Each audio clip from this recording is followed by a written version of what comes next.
बिस्मिल्लाहिर्रहमानिर्रहीम। अस्सलामुअलैकुम नाज़रीन कराम, नई वीडियो में आपको खुश आमदीद कहते हैं। इमरान खान को गिरफ्तार करने का बयान राना सनाउल्लाह के गले की हड्डी बन गया। कप्तान के खिलाड़ी ने 20 लाख लोगों को इस्लामाबाद की बजाय कहीं और रुख करने का ग्रीन सिग्नल दे दिया। नून लीग में भगदड़ मच गई, जबकि दूसरी जानिब शहबाज शरीफ का लंदन से पाकिस्तान आने से इनकार। पाकिस्तान के आईन और कानून की धज्जियां उड़ा दी गईं, जबकि इदारे मुकम्मल खामोश तमाशाई बने हुए हैं। वीडियो की तफसील में जाने से पहले चैनल पर नए आने वाले दोस्तों से गुजारिश है कि हमारे चैनल को सब्सक्राइब कर लें, बेल आइकन पर क्लिक कर लें, ऑल नोटिफिकेशंस को ऑन कर लें ताकि हमारी नई आने वाली वीडियोस आपको बर वक्त मिल सकें। नाज़रीन कराम, हमारे दस्तूर के मुताबिक वजीर आजम और वजीर आला के बैरून मुल्क सफ़र की सूरत में किसी को उनका कायम मकाम नहीं लगाया जाता, लेकिन उनकी सहूलत के लिए मकामी और आलमी कानून में कई गुंजाइशें हैं।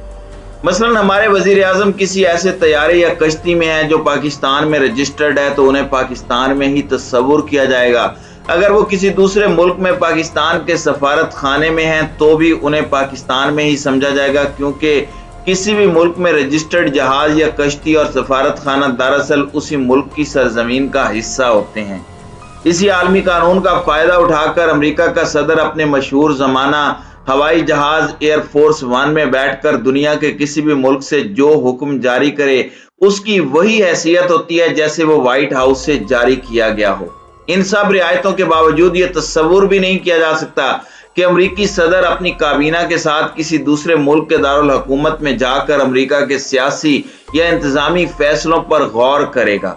ये एहतियात अमरीका तक ही महदूद नहीं बल्कि दुनिया में किसी भी आज़ाद और खुद मुख्तार मुल्क का सरबराह अपने मुल्क के अंदरूनी मामलात किसी अजनबी सरजमीन पर नहीं निपटाता। वजह यह है कि किसी दूसरे मुल्क की सरजमीन पर अपने मुल्क के बारे में फैसले करने से दो मसाइल पैदा हो सकते हैं। एक ये कि दूसरे मुल्क की सरजमीन के बारे में उसकी मलकियत के बारे में बदगुमानी पैदा हो सकती है, और दूसरी ये कि कोई भी मुल्क इम्कानी तौर पर अपनी सरजमीन पर मौजूद किसी भी शख्स को अपने कानून के मुताबिक किसी काम करने से रोक सकता है या कोई काम करने पर मजबूर कर सकता है।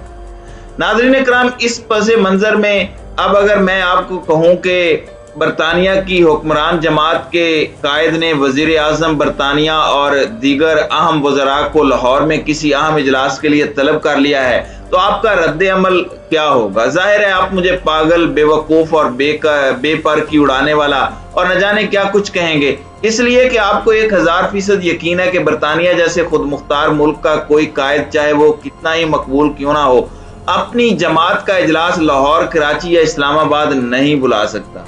अगर कोई ऐसा करेगा तो जाहिर है उसके बाद वो कम से कम बरतानिया में तो सियासत करने के काबिल नहीं रहेगा। चलें, बरतानिया के बारे में तो आप छोड़ दें। मैं अगर कहूं कि अफगानिस्तान में तालिबान के अमीर मुल्ला हैबतुल्लाह ने अपने वजीर आजम और अहम वज़रा को मुशावरत के लिए क्वेटा में तलब किया है, तो फिर आप मान लेंगे?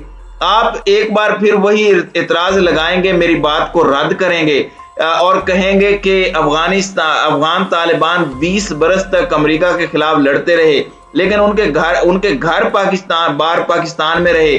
खुफिया तौर पर उन्होंने यहाँ रहकर जो कुछ भी किया हो, मगर अपनी हुकूमत का बाकायदा इजलास अफगानिस्तान पर दोबारा मुकम्मल कब्जे तक दुनिया के किसी भी मुल्क में उन्होंने नहीं किया। अफगानिस्तान से बाहर उनके जो भी इजलास हुए उसमें उनकी नुमाइंदगी करने वालों ने कभी वजारत का दावा नहीं किया, बल्कि नुमाइंदा कहलवाने पर इत्तेफाक किया। चलें, इन दोनों मुल्कों को छोड़ दें, साफ साफ बात करते हैं। मैं आपसे पूछता हूं कि आसमान के नीचे इस जमीन पर वो कौन सा मुल्क है जिसकी हुकूमत वजीर आजम समेत बड़े सुकून से लंदन जाकर इस मुल्क के अंदरूनी सियासी और इंतजामी मसाइल पर बात करती है और फिर उसकी प्रेस रिलीज भी जारी करती है? तो आपका जवाब क्या होगा? यकीनी बात है आपका जवाब दुरुस्त है कि वो मुल्क इस्लामी जमहूरिया पाकिस्तान है, जिसके फरमा रवा इस तरह की हरकतें जो हैं वो करते हैं। नाज़रीन कराम, दिल की तसल्ली की खातिर इस्लामी जमहूरिया पाकिस्तान के शहरियों के लिए तारीख में से काफ़ी जवाज लाए जा सकते हैं, जिनकी रोशनी में वज़ीर आज़म इस्लामी जमहूरिया पाकिस्तान को मुतादिद वज़रा के साथ रहनुमाई के लिए लंदन तशरीफ ले जाना ऐन हिकमत साबित होता है। कुछ ज्यादा जोर लगाकर कोई दलील आलमी तारीख के जरिए भी घड़ी जा सकती है और इसे अपने अकाबरीन की हिकमत और दानाई पर दलील के तौर पर पेश किया जा सकता है। इस तरह की बोंगियां सिर्फ पाकिस्तान के वज़रा, पाकिस्तान के वजीर आजम और खास तौर पर इंपोर्टेड हुकूमत कर सकती है। लेकिन आप आईनो कानून की धज्जियां उड़ाते हुए शहबाज शरीफ को देखें कि उसने काबीना को तो अब वापस भेज दिया, लेकिन पाकिस्तान आने से इनकार खुद किया है। कहा जा रहा है कि पाकिस्तान का वजीर आजम शहबाज शरीफ इस वक्त लंदन में है और उसने मजीद कुछ दिन क़याम करने का फैसला किया है। असल में काबीना की मौजूदगी में कुछ लोगों से मुलाकातें नहीं हो सकी जो कि इन कठपुतलियों की डोरें हिला रही हैं। अब उनके साथ खुफिया मुलाकातें नवाज शरीफ की रिहाइश गाह पर होंगी। वो कौन होंगे? वो अमेरिका, भारत, इसराइल या फिर दीगर ममालिक के इंटेलिजेंस के लोग हो सकते हैं जो कि अगली हिकमत अमली तय करने और पाकिस्तान के अंदर क्या करना है उसका अगला टारगेट इस कठपुतली को देंगे।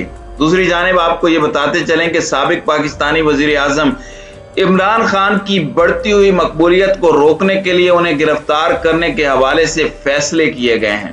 पाकिस्तान तहरीक इंसाफ ने नून लीग के लिए खतरे की घंटी बजा दी है। खतरे की घंटी क्या है ये भी हम आपको बताएंगे, लेकिन पहले ये बता दें कि राना सनाउल्लाह ने कहा है कि इमरान खान को हम गिरफ्तार करेंगे, लेकिन मुल्की हालात और इमरान खान की बढ़ती हुई मकबूलियत को देखते हुए हुकूमत की जानिब से शायद इस तरह की कोई बेवकूफ़ी ना की जाए और मुमकिन तौर पर अगर उन्होंने ऐसा कदम उठा लिया तो उसके बाद 20 लाख लोग जो कि इस्लामाबाद मार्च के लिए आएंगे। अब तहरीक इंसाफ की क़यादत की जानिब से उनको ग्रीन सिग्नल दे दिया गया है और इस सिलसिले में इमरान इस्माइल जो कि सिंध के गवर्नर थे उन्होंने बयान दिया है कि राना सनाउल्लाह वजीर दाखिला बने, गुल्लू भट्ट ना बने। किसी कारकुन को कुछ हुआ तो जिम्मेदार राना सनाउल्लाह होगा और ये याद रहे कि 20 लाख लोग जो इस्लामाबाद आ रहे हैं उनका रुख रायवंड की तरफ भी हो सकता है। दूसरे लफ्जों में उन्होंने इमरान खान की गिरफ्तारी की सूरत में इस्लामाबाद की बजाय इस मार्च का रुख रायवंड की तरफ मोड़ने का ग्रीन सिग्नल दे दिया है और कारकुनों को, नून लीग को ये इशारा अच्छी तरह से समझ आ चुका है। अगर शहबाज शरीफ की वापसी के बाद इस तरह का कोई फैसला किया जाता है, जिस तरह से ये खबरें आ रही हैं कि इमरान खान के खिलाफ नैब के 6 रेफरेंसेस भी तैयार कर लिए गए हैं और नवाज शरीफ की जानिब से कहा जा रहा है कि इमरान खान को गिरफ्तार करो वरना वो हमारी कोई गेम नहीं चलने देगा, तो इस तमाम सूरत हाल के अंदर पीटीआई की जानिब से जो अपने कारकुनों को ग्रीन सिग्नल दे दिया गया है उसके बाद नून लीग की सफों में भगदड़ मच गई है और पार्टी के अंदर काफी इख्तलाफात पैदा हो चुके हैं और ये कहा जा रहा है कि किसी सूरत भी इमरान खान को गिरफ्तार करने का रिस्क ना लिया जाए। बेहतर है कि मामलात को कंट्रोल करने के लिए फौरी तौर पर इलेक्शन की जानिब बढ़ा जाए ताकि सियासी तौर पर थोड़ी बहुत इज्जत रह जाए। जैसे जैसे दिन गुजरते जाएंगे महंगाई का बेकाबू जिन इनकी मजीद सियासी मौत का बायस बनना शुरू हो जाएगा। दूसरी जानिब साबिक वजीर आजम इमरान खान जलसे पे जलसे और एक से एक बड़ा जलसा करते जा रहे हैं। जेलम के बाद अटक का इतना बड़ा जलसा किया, फिर कल मर्दान का बहुत बड़ा जलसा था और उन्होंने कहा कि जब तक इलेक्शन का ऐलान नहीं होता ये तहरीक जारी रहेगी। इमरान खान के बयानिए के पीछे इस वक्त पूरी पाकिस्तानी कौम खड़ी है जो कि इमरान खान के सिर्फ एक इशारे की मुंतजिर है। पाकिस्तान के मुख्तदर हलकों की जानिब से भी शहबाज शरीफ को कह दिया गया है कि फौरी तौर पर इलेक्शन की जानिब बढ़ें वरना मुल्क का बहुत ज्यादा नुकसान हो जाएगा। अगर मौजूदा हालात व वाक़यात की आप कड़ियों से कड़ियां मिलाते जाएं तो आपको साफ नजर आएगा, पता चल जाएगा कि इंपोर्टेड हुकूमत जिसने अमेरिका के इशारों पर पाकिस्तान के अंदर रजीम चेंज करने में अहम किरदार अदा किया, अब वो एक बार फिर लंदन में बैठकर अमेरिका की खुफिया एजेंसियों से अगली हिकमत अमली के लिए डिक्टेशन लेंगे। भला ये कैसे मुमकिन है कि पाकिस्तान का वजीर आजम हो और वो 4 दिन से पाकिस्तान से गायब हो और उसके बाद काबीना से कहे कि आप लोग चले मैं आता हूँ। काबीना की गैर मौजूदगी में क्या कुछ करना है, ये एक ऐसी खिचड़ी पकने वाली है जिससे पाकिस्तानियों को बाखबर भी रहना चाहिए और उनको पता भी होना चाहिए कि इसके बाद पाकिस्तान के अंदर एक और गंदा खेल शुरू होने वाला है जिसमें पाकिस्तान के अंदर अनारकी फैलाने की कोशिश की जाएगी।